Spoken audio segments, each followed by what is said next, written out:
আসসালামু আলাইকুম। ফুটবল যুদ্ধ মোটামুটি শেষ, ইউরো কাপও শেষ, কোপা আমেরিকাও শেষ। তবে সেই দুই টুর্নামেন্টের মধ্যে যতটা ফারাক সেটা কিন্তু দেখেছেন সবাই। সেই ফারাকের মধ্যে বিশেষ করে সেই ফারাকের মধ্যে অন্যতম ফারাকটা হচ্ছে যে ২ টুর্নামেন্টের খেলার স্টাইল এবং ২ টুর্নামেন্টের ফাউলের সংখ্যা। সেটা যদি আপনি দেখেন তাহলে আপনি অবাক হবেন। কারণ ২ টা টুর্নামেন্টের মধ্যে কোপা আমেরিকা সব দিক থেকে এগিয়ে এই মুহূর্তে ফাউলের সংখ্যায় প্লাস হচ্ছে শারীরিক শক্তি প্রয়োগ করে যে খেলা সেই খেলাতে। সেখানে কোপা আমেরিকা আসলে কিছুটা খেলার সৌন্দর্য মেরে দিয়েছে।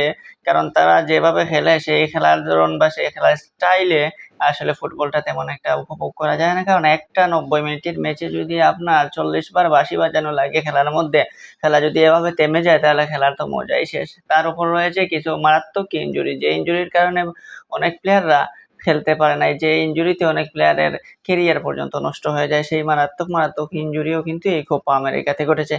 এই মুহূর্তে যদি আপনি কোপা আমেরিকায় ফাউলের সংখ্যা দেখেন তাহলে সবচেয়ে বেশি ফাউল করেছে যে দলগুলা তাদের মধ্যে অন্যতম হচ্ছে ফাইনালিস্ট কলম্বিয়া।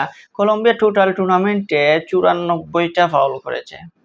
এইরকম একটা টুর্নামেন্টে যদি আপনি ৬ টা বা ৭ টা ম্যাচ খেলেন হাইয়েস্ট, এই ৬-৭ টা ম্যাচের মধ্যে যদি ৯৪ টা ফাউল তারা করে তাহলে বুঝতেই পারেন ৯৪ ফাউলের মধ্যে হলুদ কার্ডের সংখ্যা কতটা হতে পারে আর লাল কার্ডের সংখ্যা কতটা হতে পারে এবং ম্যাচের রেজাল্ট বা ম্যাচের পরিস্থিতি কেমন হতে পারে যে ম্যাচগুলা খেলেছে। কলম্বিয়া ৯৪ টা ফাউলের পরেই রয়েছে উরুগুয়ে, তারাও কিন্তু কম না, তারাও ৯০ টা ফাউল করেছে। বা আমেরিকা, ল্যাটিন আমেরিকার দলগুলোর এই অবস্থা। কানাডা, যে কানাডা এবার চমক দেখিয়েছে সেই কানাডাও কিন্তু রয়েছে নাম্বার ৩ তে, তারা কিন্তু ৮৪ টা ফাউল। তো মোটামুটি তাদের যে শারীরিক শক্তি, খেলার স্টাইল প্রায় সব দলই মোটামুটি একদম কাছাকাছি। আর্জেন্টিনা রয়েছে ৪ নম্বরে, তারা ফাউলের সংখ্যা হচ্ছে গিয়ে ৬১ টা। তারপর রয়েছে পানামা ৫৬ টা, ব্রাজিল ৫৫ টা। মানে সেরা ৫-৬ টার মধ্যে তারাই কিন্তু যাদেরকে নিয়ে বিশ্ব ফুটবলে আশা করা যায় বা যাদের খেলার প্রত্যেকটা মানুষ উপভোগ করে, সেই দলগুলার যদি খেলার স্টাইল এরকম হয়, এইরকম ফাউলের সংখ্যা থাকে তাহলে ম্যাচের অবস্থা কি হতে পারে? ম্যাচের মজাটা কোথায় মরে যেতে পারে সেটা তো বুঝতেই পারতেছেন। ফুটবলের সৌন্দর্যটা কি আসলে কোপা আমেরিকা দিন, দিন যত খেলতেছে কোপা আমেরিকার এই দলগুলা তারা কি আসলে হারিয়ে দিতেছে? যদি বলি সেরা ২ ফাইনালিস্ট কলম্বিয়া এবং আর্জেন্টিনা। তাদের ফাউলের সংখ্যা যদি ২ দল মিলিয়ে ফাউলের সংখ্যা ১৫০ প্লাস। মানে ২ দলে আর্জেন্টিনা ৬১ টা আর কলম্বিয়া হচ্ছে ৯৪ টা। দেখা যায় যে তাদের ২ দলের ফাউলের সংখ্যা ১৫৫-৫৬ টা। মানে তারা ৬ টা ৭ টা ম্যাচ খেলে এত ফাউল করে আসলে খেলাটা কতটুকু সুন্দর বয়ে আনে সেটা আসলে থেকেই যায় কথা।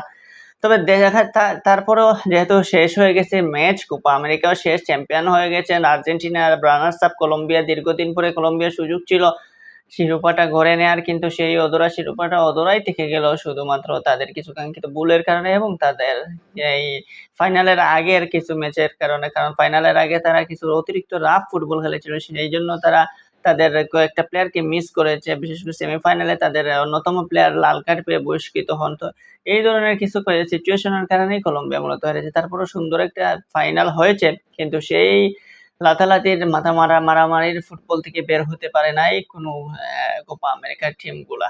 আশা করি নেক্সট কোনো টুর্নামেন্টে কিংবা সামনে যে বিশ্বকাপ রয়েছে সেই বিশ্বকাপে এইরকম শারীরিক শক্তি প্রয়োগ করার কোনো ম্যাচ আমরা দেখতে পারবো না।